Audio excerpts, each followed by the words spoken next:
Hi, I'm Larry Richardson, your step-by-step chef. Now this is a very special episode for me because I absolutely love meatballs. Spaghetti and meatballs has been my favorite meal for as long as I can remember. So it's very important to me to get it right. Now when you see the recipe and you see the ingredients that are involved in my meatballs, you might be kind of like, I ain't doing that. But honestly, if you do it the step-by-step way, it's very easy and the payoff is enormous. So come on, let's cook. Okay, so here are the ingredients for our blessed meatballs. First of all, what I like to use is 2 pieces of farmhouse white bread. It just has a nice sweetness to it. And 1 piece of hearty wheat bread. I just find that those 3 play off of each other very nicely in meatballs, in meatloaf, and some other dishes that I like to make. We're also going to use a teaspoon of salt, a teaspoon of black pepper, 2 tablespoons of Parmesan cheese, as much extra virgin olive oil as we need to cook the meatballs. And, you know, it's usually about 4 to 6 tablespoons of olive oil.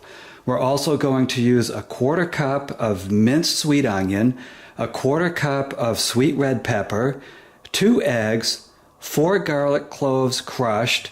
I have about a 1/4 cup of parsley here. I have a tablespoon of rosemary, a tablespoon of oregano. And then finally what we're going to use is 1.5 pounds of hamburger. Now because this dish is very important to me and it is one of my all-time favorites, I like to use ground sirloin. That might sound a little excessive to you, but honestly, sometimes you gotta treat yourself. And this is like the equivalent to me of a lobster dinner. So let me show you how to put this together. Okay, the first thing we're going to do is prepare our breadcrumb mix. Now, in some of the programs, I cut the breadcrumbs and we just leave it because it doesn't have to be really that fine. In this case, I'm going to use my very handy hand wand kitchen food processor. Now, I know this isn't high-tech. Some of us can't afford high-tech. So what we're going to do is just use what we have. So I'm cutting the bread up before I put it in the mixer bowl, the food processor bowl, and then I'll show you how we just mix this up with the herbs. And I just find cutting up the bread ahead of time just makes it a lot easier to get finished in the food processing process, basically to turn it into herbed breadcrumbs. Now if you want to skip this step altogether, you're more than welcome to just buy some herbed breadcrumbs, some that you really like. But personally, I like to make my own. I like the taste of this mix a lot better than anything I can buy in a store. So you can see I'm taking the bread that we toasted, and when I toasted it, I made sure that it was as dry as possible coming out of the toaster. Now, purists might want to take this bread and put in the oven, toast it even further before doing this, but I think that since it's going to be mixed up with hamburger and other ingredients, we don't really need to do that. We don't need to crisp it up anymore. So now you can see I cut the bread into strips, and now I'm just cutting it into smaller pieces that will be easier for this food processor to handle. Some of you might have a food processor where you can take a whole loaf of bread and throw it in, and more power to you. Okay, so there's our bread. And what I'm going to do before I add any of the herbs to it is just give it a pre-run to kind of chop up the bread and make it a little bit more compact. Now, if you've never used one of these wand processors, they are, again, extremely easy and extremely affordable. So you just take the wand that you can also hook up with other accessories that you can whip things with, you can grind things with, you can make your smoothie with, and you just go like this. You just put it in the cap and let it run. Now, I'm not endorsing any brand. This one just works for me. You can get these at any department store.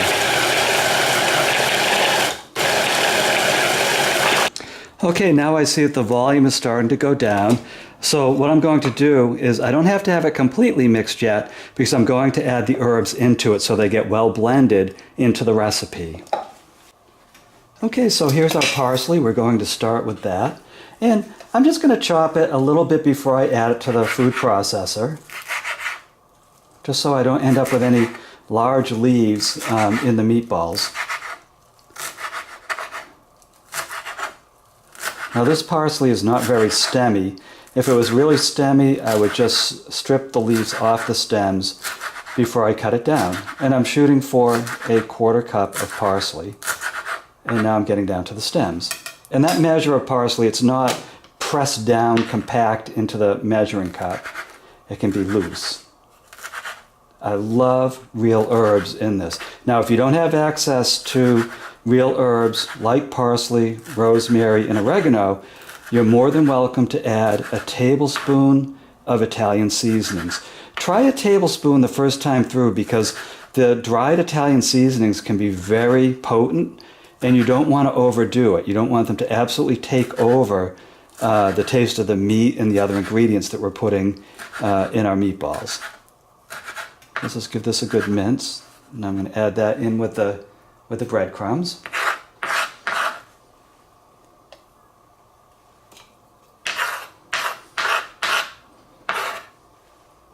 Wow, does that smell good already? I just love Italian food. Now here's our rosemary. And the upper part of the rosemary is not stemmy. So I can just cut it like this. I'm really mincing it down tiny. And I know the food processor is going to do a little bit more of this, but I just want to make sure that I don't have any giant leaves to deal with, or really pine needles to deal with as we're cooking the meatballs themselves. So this is all going into the meatball mix, and I want it nice and uniform and nice and tiny.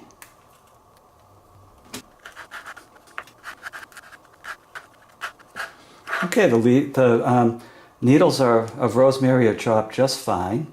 They're looking good. Oh man, I wish you could smell this. I'm already drooling. We're not even close to the meatball stage yet. And here's our oregano. So we're shooting for a tablespoon of oregano too.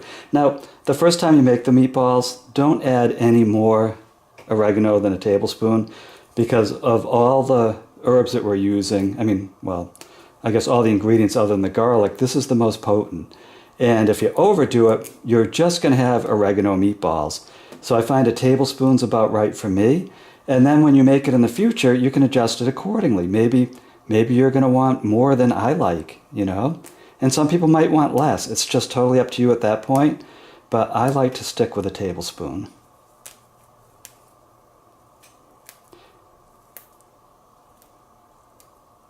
And I'm picking the leaves off of this oregano plant because you can see it's very stemmy. You just don't want those chewy things in your cooking.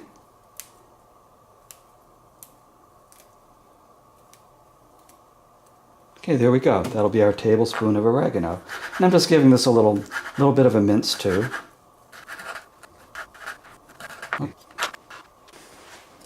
We just push these herbs down a little bit into the breadcrumbs.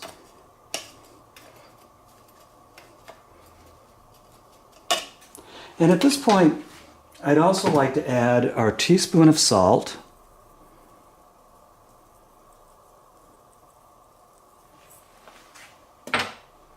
And our teaspoon of pepper. This will all blend in so nicely in la machine. So there we go. Okay. Now let's cover it again and get this all mixed up.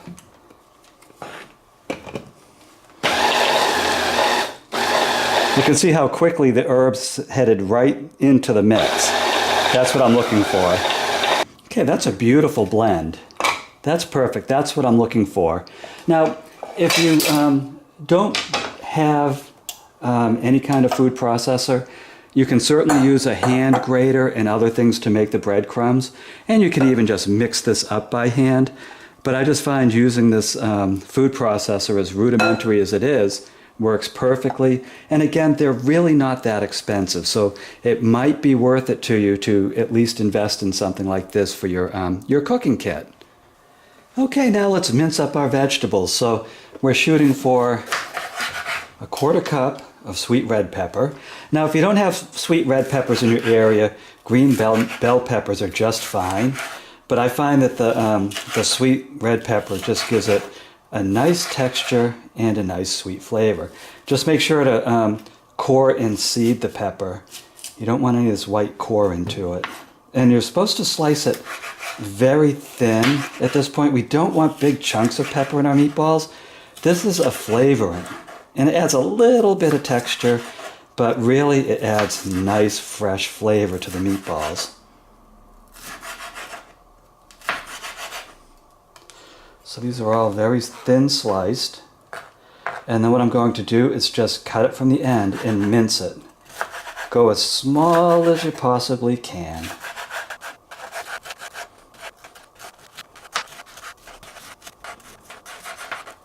So you can see the pepper's nicely minced. And I'm just making sure that no large pieces slipped through, which of course they did. And I'm just going to give it one more going over. One more little chopping. Again, I don't want big pieces that will deform or take over the meatballs. I really want this just to spread some delicious fresh flavor in the meatballs. So there's our quarter cup of sweet red pepper.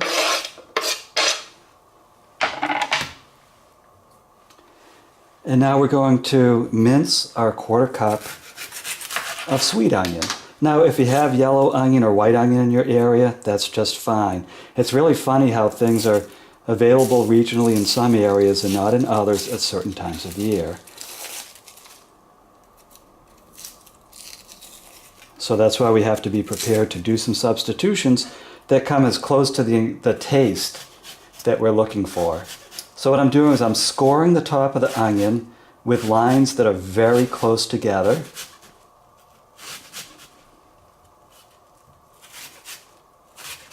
And I'm going about a quarter to halfway into the onion. And now I'm just cross-hatching it in the same design, the same close design. Now I'm going to do the same thing.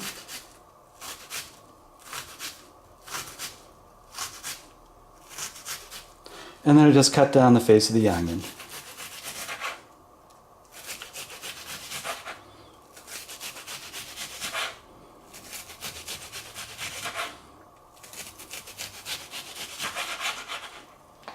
Okay, and there's our quarter cup of minced onion.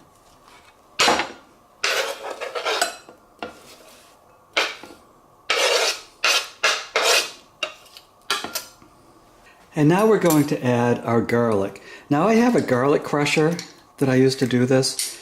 It makes the garlic very tiny. The garlic comes out of those holes, and it just releases a lot of the garlic oil right into the dish.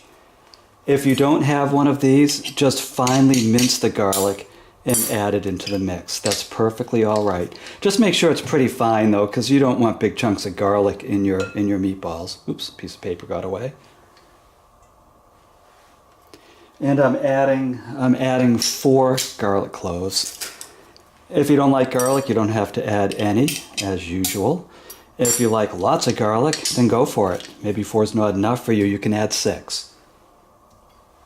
You even have my permission to add 8, but you might find that you're the only one keeping your own company after you do that, because that will be potent. Whoa. I had to duck that garlic, man. It just flew behind me. Now that is fresh garlic. So you can see there's already a lot of deliciousness going on in this dish. And next up is our 2 tablespoons of grated cheese.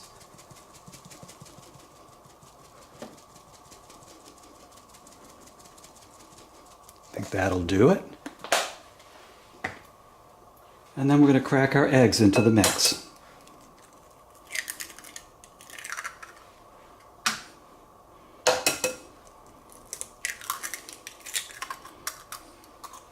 Now what we're going to do is stir it all up, even before we add the hamburger. I just want to make sure that all of these flavorant ingredients and the texture ingredients have a good mix before I put them in with the hamburger, because I want them evenly distributed. So you can see that mixed in quite nicely. Okay, that's a nice mix. Isn't that pretty? Okay, now here comes our hamburger. Now, when I mix in the hamburger, I actually like to do it by hand. And if you don't like to do it by hand with bare skin, get one of these surgical gloves, because it just makes it so much easier to mix this. I find mixing it with a spoon is just not as easy or as complete. Your bare hand is fine. Just make sure it's a nice, clean, pristine hand before you dip it into this mix. And then you're going to have to do some scrubbing after. But some people can do it with a spoon. I just find it takes too long. And some people have mixers that will do this, those bread mixers. I don't have one of those. So here I am with a surgical glove mixing up meatballs, my favorite dish. And it's kind of fun. It's sort of like playing with mud when you were a little kid. But you can see that the meatball mix is nice and evenly distributed. There's flavor all over the place. It has a delicious aroma. And when we fry it, Okay, so from what I can see, that is a nice, even consistency. Let's cook up some meatballs. Okay, so now it's showtime. We're over at the skillet. Now this has preheated over just under medium for, I'd say, about 5 minutes. And I'm going to start by adding 2 tablespoons of oil to the pan. This is olive oil. I'm going to spread that out. And I also have a plate sitting by that is covered in paper towels. It has 2 layers of paper towels, because the meatballs are going to need some place to drain. So I've already prepared that. Now some people like really huge meatballs. I like probably like small to medium. So that's what we're going to make. They cook faster, they're tastier, and I'm going to serve this with some marinara. So I want it to really get married to that sauce.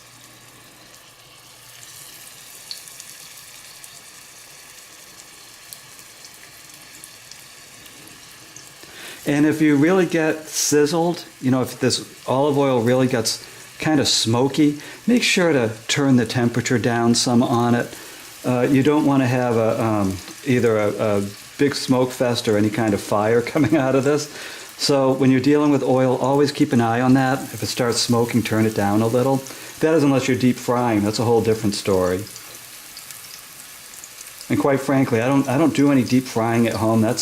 That is probably the one thing that I reliably go out to restaurants to get, like fried clams and fried chicken and things like that, because honestly, I don't like dealing with that kind of hot oil, and I don't like getting splattered by it either.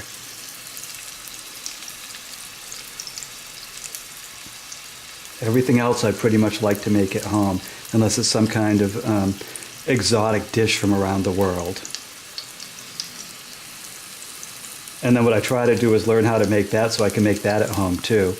I really just love cooking because you can take any of these recipes and do it your way. And use the flavors that you like in the amount that you like.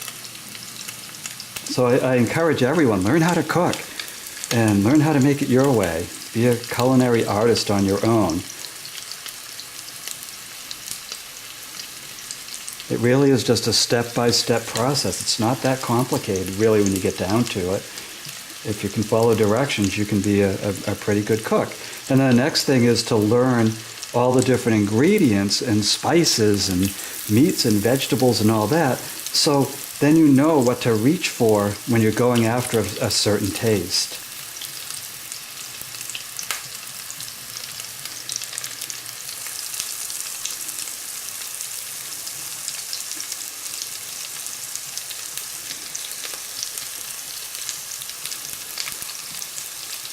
Now, one thing you can do to save time is you can have 2 of these pans going at the same time. I'm just showing you 1 pan, but that certainly does save time.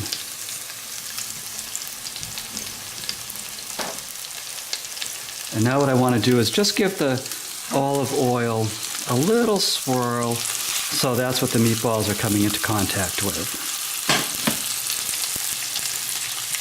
Now you can see they're already cooking pretty fast. And what you do is you just want to roll them as they're cooking. And you want them nice and browned on every side and cooked the whole way through.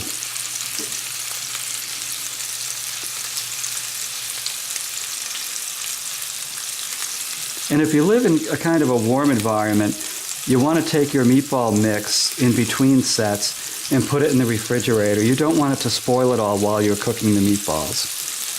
This is kind of a food safety tip. So look at that. You can see they're browning nicely already. So it is a little bit of a labor-intensive process, but it's one of those ones where the payoff is just enormous. It's worth doing this. It's always worth doing it to me because this is one of my favorite dishes of all time. So what I'm doing now is I'm rolling these so that the side that looks a little bit red, like the hamburger meat, and uncooked, gets cooked. If you're throwing this into a marinara, which I do strongly recommend, then that will cook it in addition. If you're not throwing it into a marinara, then you really need to be careful to make sure that it's cooked all the way through, that all the meatballs are cooked all the way through. And I just find that browning all the sides is the way to do that, getting them all sides to look like that. Okay, so I'm satisfied that this first set of meatballs is done. It takes about 7 to 10 minutes under the circumstances that we're talking about, with the stove just under medium, with the olive oil, and the smaller meatballs. So what I'm going to do is do this for the entire mix, hamburger meatball mix that we have, and I'll see you when I'm through. So congratulations, look at what you just did. You made a delicious bucket of fresh meatballs. And these, oh my gosh, you should smell them, but better yet, you should taste them. You're absolutely going to love these. Now, when I was cooking them, I did have to add a little bit more olive oil to the pan as we were going on in that frying process. I didn't have to go overboard though. I didn't want to make these greasy meatballs. And I also have my marinara sauce, spaghetti sauce, cooking over on the stove right now. So these meatballs are being dropped into that drink. Now, if you like this recipe, please go to my website, thestepbystepchef.com, and you will find a printable version of this recipe, and you're going to find recipes and videos for dozens of other delicious dishes, including my spaghetti sauce, my marinara. So I'm Larry Richardson, I am your step-by-step chef, and I'll see you in the next episode.